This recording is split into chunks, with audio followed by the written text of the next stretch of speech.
Same thing happened for my Guruji or Ustadji, Pandit Radhika Mohan Maitra. Mm-hmm. I learned with my Guru Pandit Radhika Mohan Maitra around 15 years, maybe 18 years. I used to say 18. Now recently calculated. I thought that I should reduce the period for a few years. Mm. So it might be 15 years. And it was late 60s when I started going to him. And I was possibly 10 to 12-year-old. And I used to call him Ustadji. I remember that nostalgic green door and that used to open for me at 8:59 in the morning and close at 8:01 on Wednesday mornings. John will definitely remember that very special green door, wooden Absolutely. door. Yeah. So, no, so, so I had to reach before his green door 5 minutes before time. Otherwise, I shall miss, I'll be missing the time, 8:59 to 9:01. That is 2 minutes. I have to reach that time. So I have to be earlier. So I have to reach there at 8:55 and wait a few minutes to open the door. And it was definitely, by matching Greenwich Mean Time plus 5:30, 5 hours and 30 minutes, it has to be 8:59.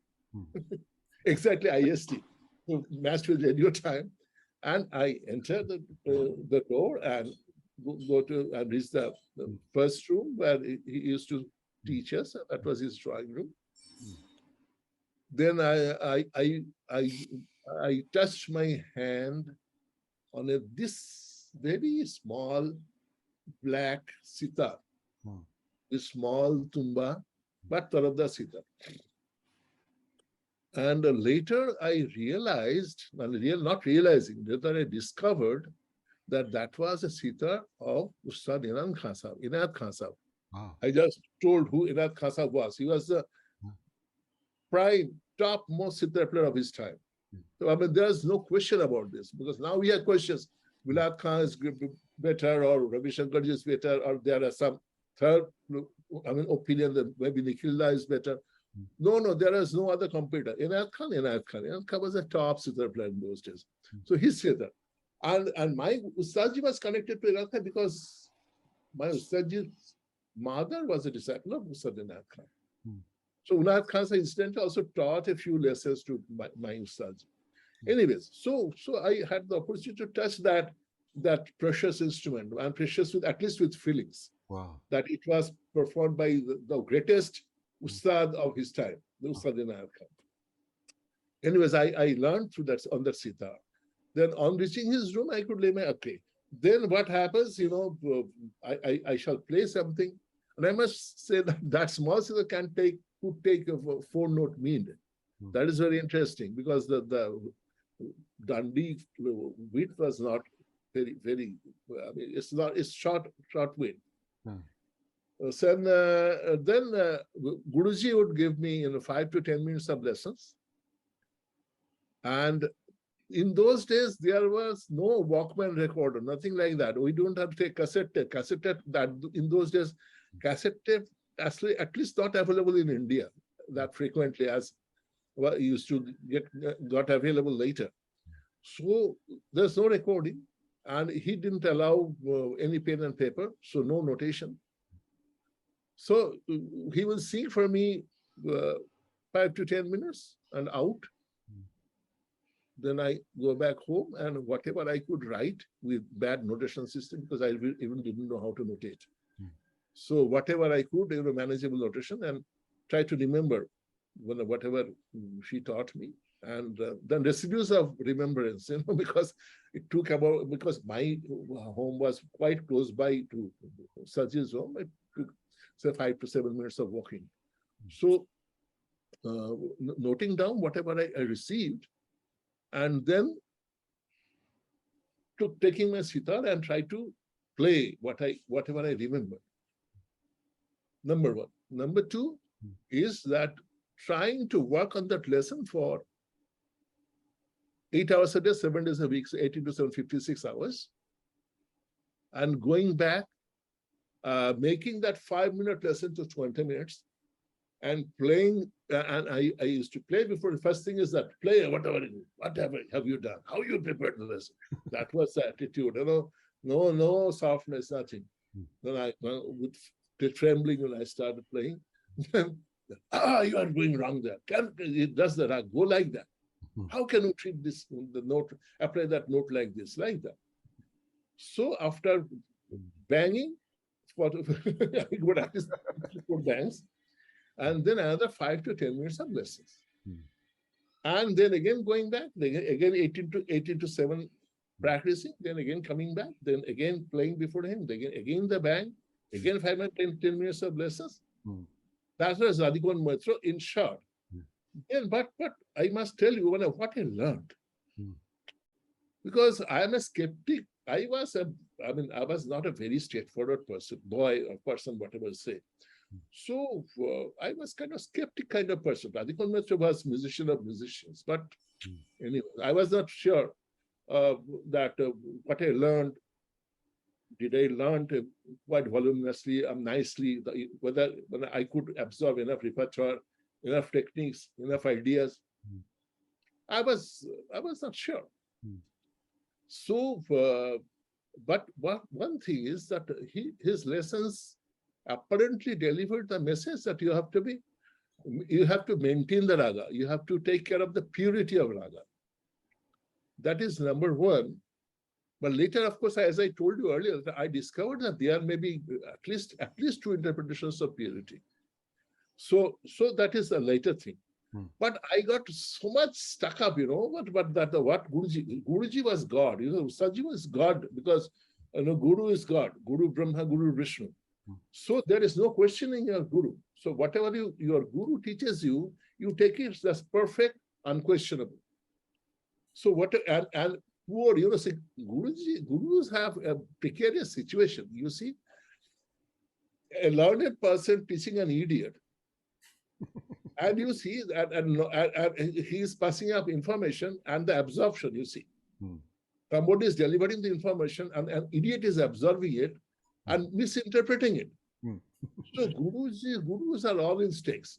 They are in great trouble.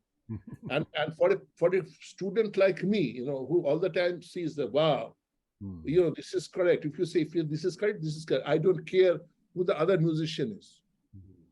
It may be Ustad Fayaz Khan, and I can say, wow, Fayaz Khan was not able to sing the Wadi Kannada. He takes both the nishas. That was my idiotic, stupid interpretation. Now I understand, but a few years later, I could understand that. Because Fayaz Khan have said,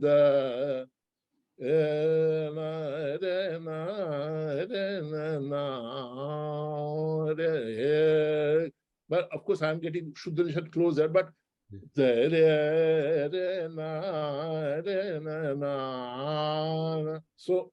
I thought, come on, is this person is not trained? He's taking both the nishas in the very so, because I am not a believer, right? Because I never afraid big names. That is the error in my system. But I have very strong regard for my teacher. So my Guruji taught me this.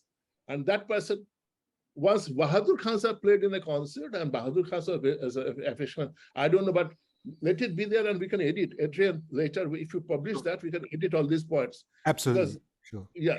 So, but let me talk it, because this is a forum where one should know, but you should know this. Why not? Yeah. Because I'm almost 70-year-old, and if I don't talk it now, when shall I talk? Yeah. So I don't care, I don't care actually, but this is truth. I'm trying to tell you the truth. Yeah. So the thing is, once Bahadur Khan Sahib played, and I don't remember, maybe Darbari Kannada or Koshi Kannada, something. I'm confusing with that. And Bahadur Khan Sahib was a very affectionate person for my Ustadji, because Bahadur Khan Sahib has some complaints and this and that, and Guruji assisted him to get some materials, whatever he knew. So he passed it on. So after I came back, I listened to Bahadur Khan Sahib. He asked me how Bahadur played. I said that I'm forgetting whether it was Koshi Kannada or Darbar Kannada. I was forgetting that, but supposing A, let us say A and B. So let us say that he announced A but played B. So he was about to kick me out. But he was so he was about to kick me out. What are you talking? then after a week, the TV came in those days. They started, but Guruji didn't have a TV. He used to go, John will be knowing, we used to go the next opposite to his house, there was a TV, television. So black and white television is those days. So Bahadur Khan Sahab's announcement that the Bahadur Khan Sahab will play the television program. And Guruji said that, okay, Bahadur will play, please come.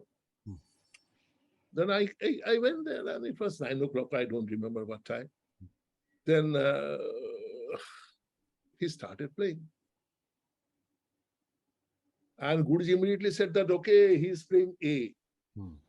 Then I was in my room, sir. No, it's B. And the announcement came, it came as B. So this is a situation.